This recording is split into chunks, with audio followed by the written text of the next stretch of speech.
Hello guys, today we're gonna talk about linkers of contrast. You already know that linkers in general are very important to connect ideas in a text.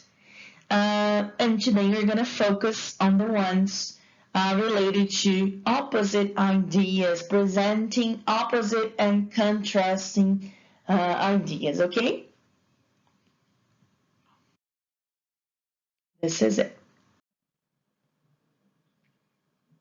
Okay, guys, let's start by talking about however and nevertheless, okay? First of all, I'd like you to think of however, if you are not used to this word, just something related to but, especially in effect, okay? However, the effect of this word is much stronger, okay? So but is informal, not so strong, however is formal and stronger, okay? So this is a very good idea for you to write your texts, okay? So let's see some examples. I think it will be very clear for you if you see examples. So we have here a photo. Do you recognize the city? I think so, right? Okay.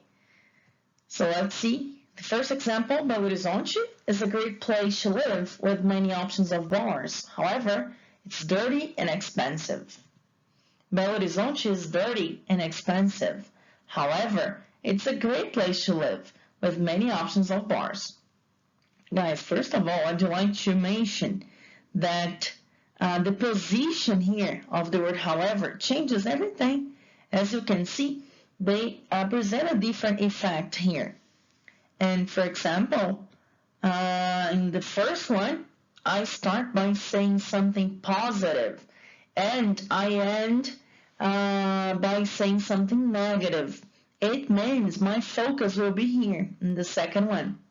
Okay, the opposite thing happens here. I start with a negative idea, okay, and then I add something positive here, okay, and my focus is in the positive characteristic of having many bars and being a great place to live and stuff.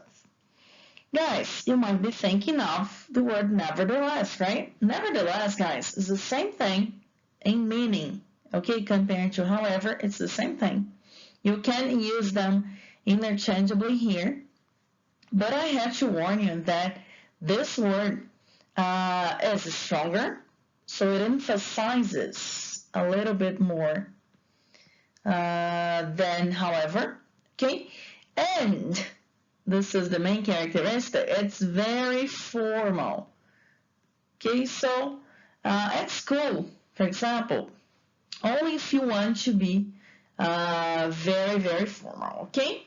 But you already know how to use them. Okay, something more before I talk about the second case. We usually use however in the beginning of a sentence, okay? But it's not a rule. Sometimes it comes in the middle of a sentence, okay, as well.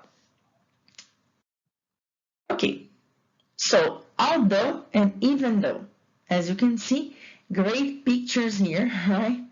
And let's see the examples, right? Although I love hamburgers, I like pizza better. So I'm kind of saying here that this is something positive, right? I love hamburgers. But if I like pizza better, it's like positive, you know, something stronger. So although here represents something for us like the word embora, okay? Because it's not always I'm talking about negative and positive. It could be as well. But we can, for example, compare positive things but in different levels, okay? So this is very interesting for you. It usually starts a sentence, but it's, again, not a rule. You can also have although in different positions here, okay?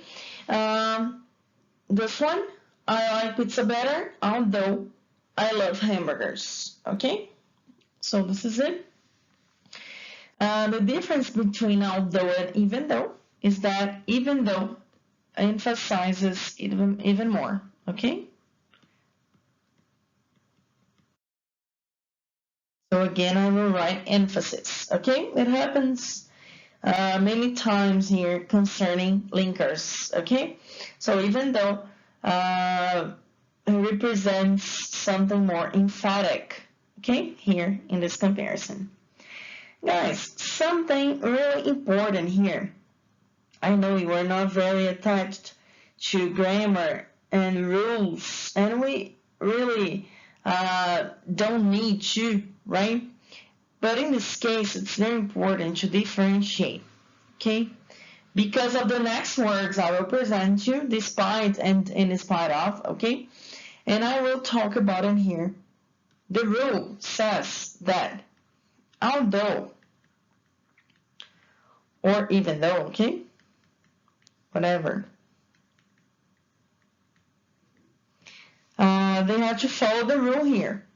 They come followed by subject and verb.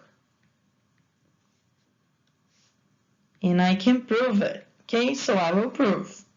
Let me show you. Although I, subject. Okay? Love pizza. Oh, hamburger, verb. Again here, although I, subject. Love, verb. Aline, but could it be like another subject? Of course. For example, although it rained a lot, we went on a trip. Guys, this is important. I will take the opportunity here, okay, to talk about it again. So in English, all the sentences, like, they have subjects, okay, even when we're talking about the rain or something, because in Portuguese, they work in a different way, okay? Okay, so let's go to the next one. This is the last one, okay? Despite and in spite of. So as you can see, in the picture we have this guy is in pain, right? So let's see. I will start by the examples. No, before the examples, okay, I will show you something here, okay?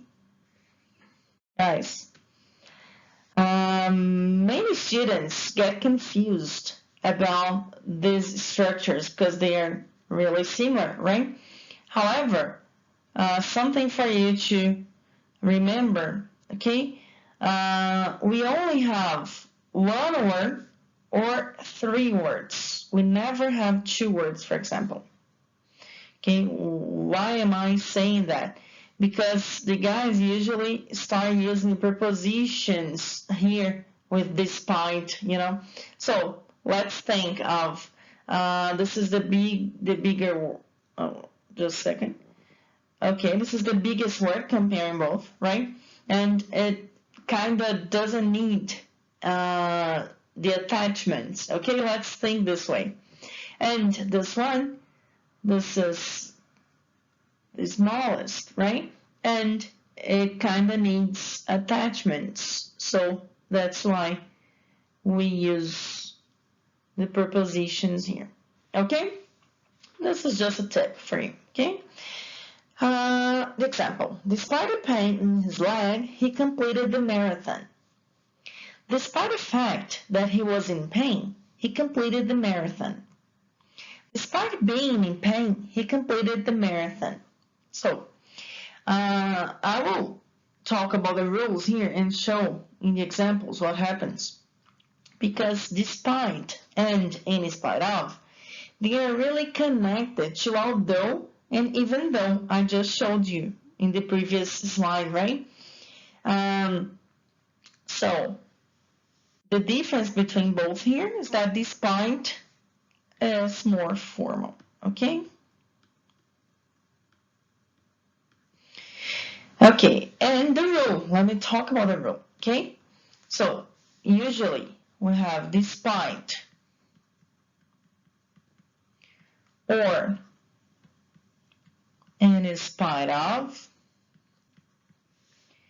plus, okay? So we have more than one option, okay? Plus verb, but this is not any verb. It has to be the gerund verb, ing, okay?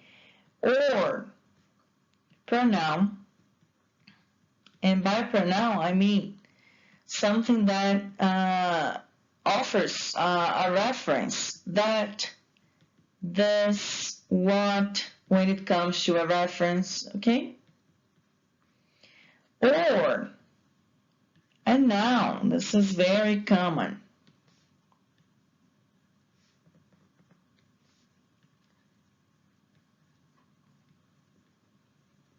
I will show you here.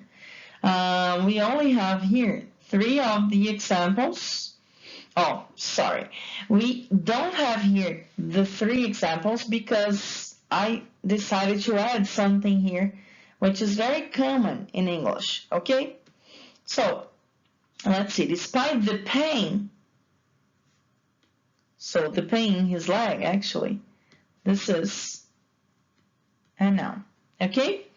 Despite the fact that he was in pain.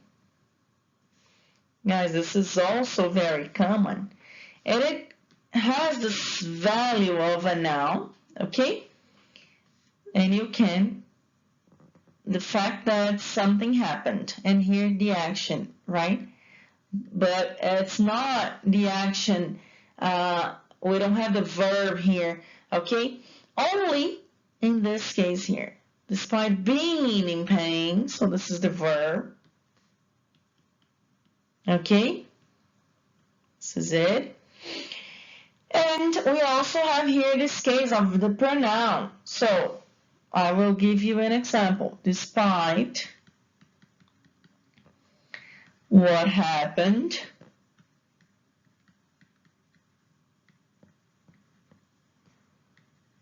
we still went on a trip. Okay? So despite what happened, we still went on a trip. Okay. Guys, that's it.